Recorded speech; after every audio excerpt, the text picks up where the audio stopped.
Na karibu, jina langu ni Sam Amani, mwenzangu kwa lugha ishara ni Millicent Randa. Shule ya wasichana Alliance Girls sasa imewekwa chini ya uangalizi mkali kufuatia kashfa ya ongezeko la karo iliyozua mjadala mkubwa kuhusu mzigo wa kifedha unaoandama wazazi katika shule za umma kote nchini. Waziri wa Elimu Julius Ogamba ameagiza hatua za kinidhamu kuchukuliwa dhidi ya mkuu wa shule hiyo Margaret Njeru baada ya madai ya kuongeza karo kiholela kuibuliwa, huku uchunguzi ukifichua matumizi tata ya fedha yanayofikia mamilioni ya fedha. Waziri wa Elimu Migos Ogamba ameagiza tume ya huduma za walimu kuchukua hatua za nidhamu dhidi ya mwalimu mkuu wa shule ya wasichana ya Alliance Margaret Njeru kwa kutekeleza ongezeko la karo ambalo halikuidhinishwa.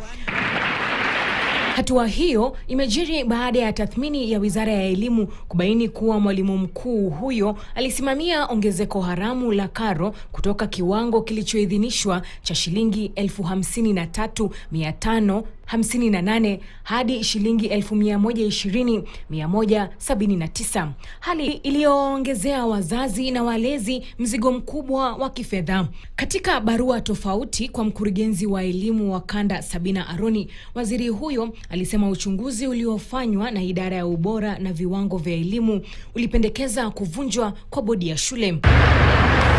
Ripoti hiyo ilibaini kuwa bodi iliidhinisha bajeti iliyojumuisha matumizi yaliyoelezwa kuwa yasiyo ya lazima na yasiyo halisi, hali iliyochangia ongezeko hilo la karo lisiloidhinishwa.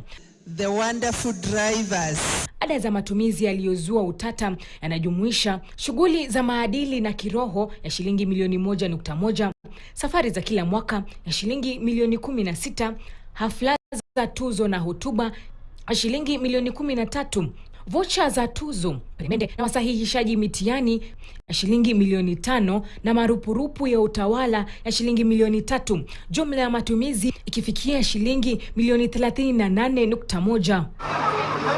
Haya yanajiri huku wazazi katika shule nyingi za umma wakiendelea kubebeshwa ada na michango ya ziada ambayo mara nyingi huishia kuwa ghali zaidi kuliko karo rasmi ya shule, jambo linalozidi kuzua hasira kuhusu gharama ya elimu nchini Kenya. Musungu, KTN, Nairobi. Na tuachane na masuala ya elimu, sasa tuangazie masuala ya usalama. Kiongozi wa chama cha Wiper Kalonzo